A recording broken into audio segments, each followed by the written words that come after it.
বাংলাদেশে আগের থেকে অনেক খারাপ অবস্থা। হিন্দুদের উপর অনেক অত্যাচার, অবিচার, হিন্দুদের বাড়িঘর দখল, দোকানপাট ভাঙচুর, মন্দির শ্মশান পুড়িয়ে দেওয়া হচ্ছে। ভিতরে একটা আতঙ্ক বিরাজ করে, মানে ধুতি টুতি পরে তিলক টিলক পরে যে ঘোরাফেরা, এটা একটু অসুবিধা। আমি ইন্ডিয়া থেকে এসেছি, এই যে একটা সাহস করে বলা, এটার একটু সমস্যা। কারো বাংলাদেশে জন্ম আর সেখানেই বাপদাদার ভিটে, আবার কেউ ব্যক্তিগত কাজে রেস থেকে গিয়েছিলেন বাংলাদেশে। দুজনের মুখেই এক কথা, আতঙ্ক। বাংলাদেশে হিন্দুদের ওপর যে কি অত্যাচার চলছে তা এই ছবিগুলো থেকেই পরিষ্কার।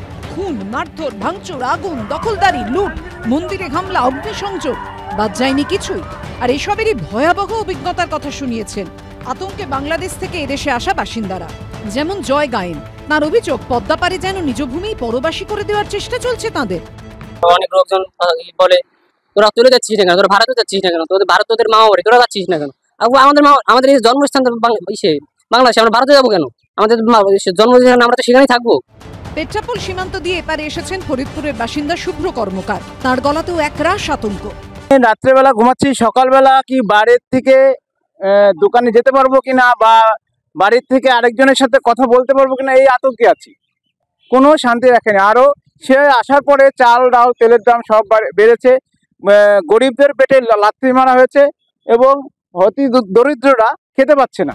বাংলাদেশের বগুড়ায় আত্মীয়ের বাড়িতে গিয়েছিলেন দক্ষিণ দিনাজপুরের বুনিয়াদপুরের বাসিন্দা গৌতম গোস্বামী। তবে সে দেশের অবস্থা দেখে তড়িঘড়ি ফিরে এসেছেন তিনি।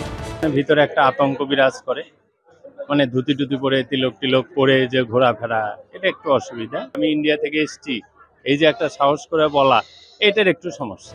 শুধু হিন্দুরাই নয়, বাংলাদেশের বর্তমান পরিস্থিতিতে ঘুম উড়েছে খ্রিস্টানদেরও। অনেক বেশি আতঙ্ক রয়েছে, বর্তমানে ভয়ের মধ্যে আছে, আগের মতন নাই। আমরা আগে যেমন আমাদের নিরাপদ ছিল, এখন সে নিরাপদ নাই। সব মিলিয়ে ওপার থেকে এপারে এলেও আতঙ্ক আর ভয়ের ছাপ সকলের চোখে মুখে। সমীরণ পাল ও মুন্না আগরওয়ালের রিপোর্ট, এবিপি আনন্দ।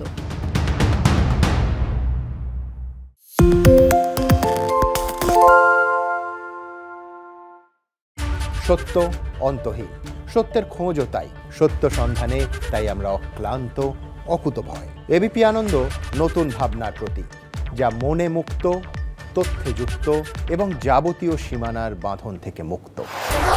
সীমা না শব্দটির মধ্যে লুকিয়ে আছে মানা শব্দটি, যেন চোখ রাঙানি এক অদৃশ্য বেড়াজাল, যা আটকে রাখে আমাদের এক ছোট্ট গণ্ডির মধ্যে।